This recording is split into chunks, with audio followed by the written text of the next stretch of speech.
I'm a guy with a calculator, and I'd like to talk to you about some truth that matters.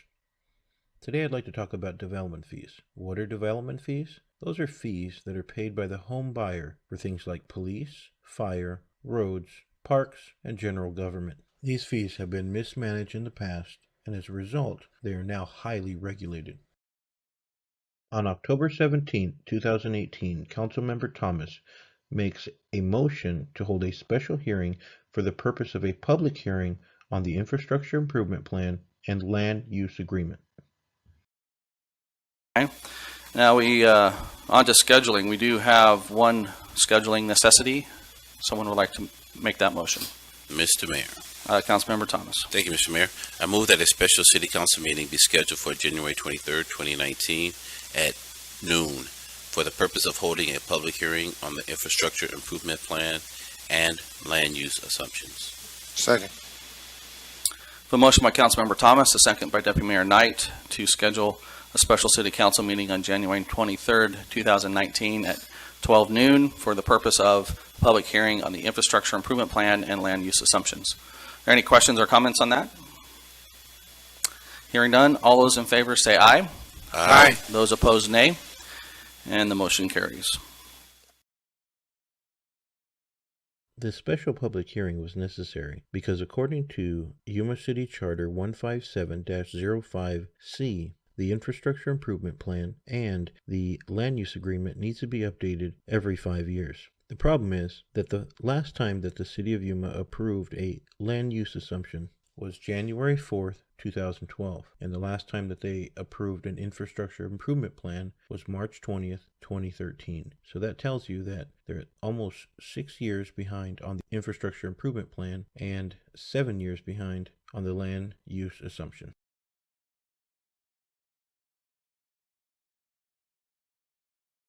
The other problem with this public hearing to amend or adopt the new infrastructure improvement plan and development land use assumptions is that according to that same section in the city charter, but under subsection B amendments, it says that development fees may not be updated until the city has updated the land use assumptions infrastructure improvement plan.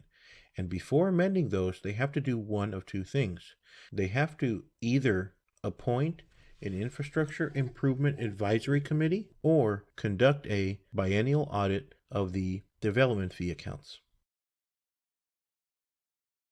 First, let me point out the city has 4 full-time attorneys on staff led by City Attorney Richard Files. They are all well-versed in municipal law and very good at what they do. Every item on each agenda, from the simplest special event liquor license to the most complicated contracts, are fully vetted by legal before they come to council. It is also their job to make sure that everything voted on by council and carried out by staff and administration is legal. And I have complete faith in their ability to do just that.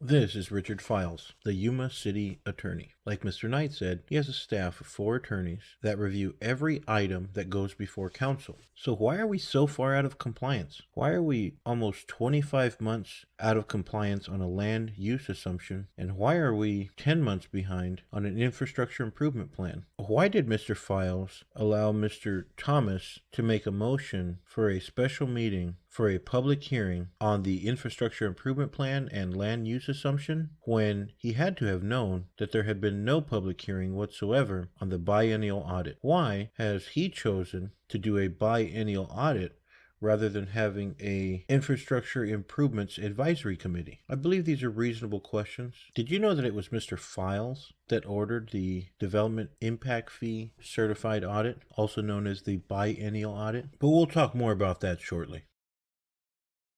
Now we'll talk about subsection A 157-05. This deals with the annual report, also known as the development fee annual report. This report is required to be produced by the city and published 90 days after the end of the fiscal year, which is about October 1st for the City of Yuma. We're going to talk about the 2016-2017 annual report first, and then we'll talk about the 2017-2018 annual report next. The reason we're talking about those two is because those are the two reports that will be reviewed during the upcoming biennial audit. First, I'd like to point out, previously there was $389,000 missing. On November 27th, the city administrator admitted that this was in fact an error that was discovered by the Truth Movement. This has now since been corrected, but I'm wondering if the audit will mention the $389,000 that was missing. In the 2017-2018 annual report, there's a mysterious $555,000. It's listed as a transfer out. There are no other transfer outs in any of the other development fee annual reports from the previous years. So the question is this legal? Again, on November 27, 2018, the city administrator presented this slide to the members of betteryuma.org. During that presentation, he admitted that the $555,000 was in fact used for debt servicing, and that it was, quote, due to staff turnover in legal and finance. He said that this was not properly reported in the development fee annual report and will be corrected. It's been almost 2 months, and there has been no correction. I'm wondering if the audit ordered by Mr. Richard Files is going to catch this error and mention it. Approximately 1 month prior, on October 17, 2018, the city administrator said this to council members. The only other question that I have, Greg, for tonight's the first time I've ever heard that the development fees are being used to pay for the bond. I didn't know that. When did that take place? That was approved in 2014. Yeah. Yes. Here's a problem with that answer. Like I mentioned earlier, the last infrastructure improvement plan approved by City Council was on March 20th, 2013. This is an excerpt from that infrastructure improvement plan. As you can see, Yuma Valley Area Park and Yuma East Athletic Park are listed. Yuma East Athletic Park was listed for $6 million. Now, I know the administrator has tried to convince everyone that the Yuma East Athletic Park is the same thing as the Pacific Avenue Athletic Complex, but that seems to fly in the face of logic. How can the Yuma East Athletic Park, which the City Council approved for $6,444,000, be the same thing as the Pacific Avenue Athletic Complex, which was budgeted for over $13 million and ended up costing closer to $16 million. Also, according to the City of Yuma's internal documents, the land had previously been purchased for the Yuma East Athletic Park in the area of Avenue 6E. But I know why the administrator is trying to convince everybody that the Yuma East Athletic Park is the same thing as the Pacific Avenue Athletic Complex. Because if it's not in the infrastructure improvement plan, you cannot use development fees. But don't take my word for it. Let's hear from Tischler Beisch, a company that the City of Yuma pays over $100,000 for advice on the proper use of development fees and to put together our infrastructure improvement plan. I just had one thing to think about is when you're reviewing these projects, if it's not listed in our IIP, then we can't use development fees for it.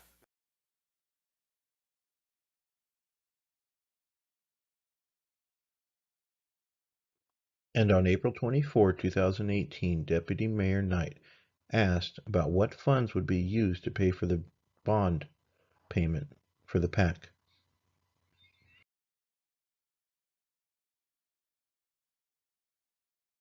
Mr. Mayor. Speak. Deputy Mayor. Yes, sir. Pat, on the 2% fund, I noticed it dropped considerably for 18 and 19 to 570,000 versus the $1.1 million it was budgeted for and the actual that it was in 16, 17. But the PAC, does that pay the bonds on that we borrowed on the PAC? It will pay a portion of it. It will not pay the full amount. Okay. No. It is included in the payment. And okay, if a portion comes out of the 2%, then the rest comes out of general fund? Specifically for PAC, it's 2%. Okay. You might be thinking of the bond issue itself. A portion was for the fleet maintenance Yes, facility, for right? fleet maintenance, right. And that had a variety of funds as funding sources. Okay, and I understand that. So, Right. so the five, that is paying the 2%, that does pay for not all of the bonds, but it pays for the bonds for the PAC. It pays for the bonds for the PAC. Okay, thank you. That was my question. Okay.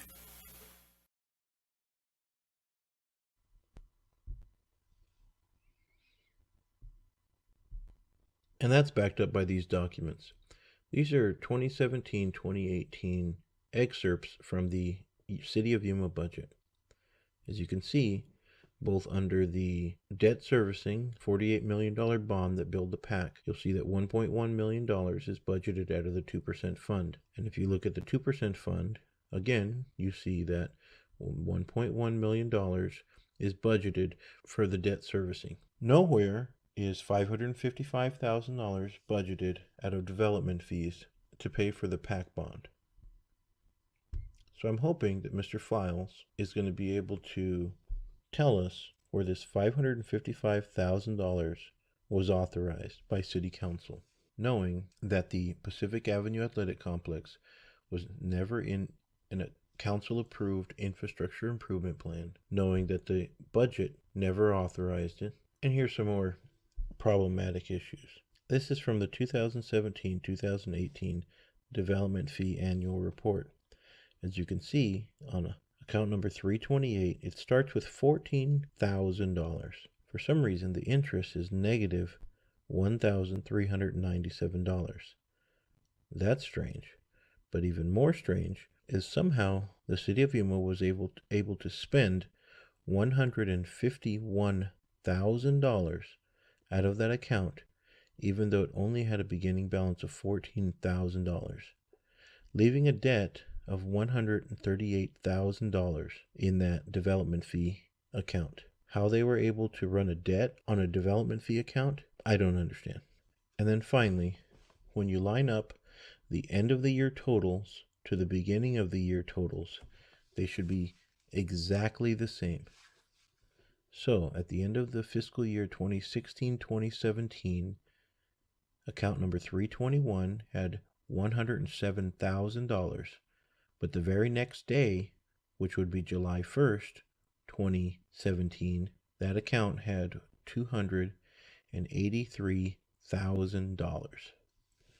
So between June 30th of 2017 and July 1st of 2017, that account grew by almost $165,000. Same thing with account number 324. It went from $234,000 on June 30th, and then on July 1st, the very next day, it went to $323,000. Account number 325 went from $22,000 to $51,000.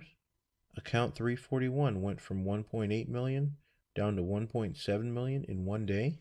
I hope that the biennial audit will be able to answer these and all the other questions that I've asked.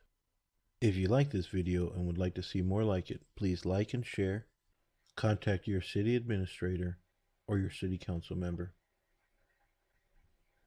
Truth matters to Yuma, and together we can do great things.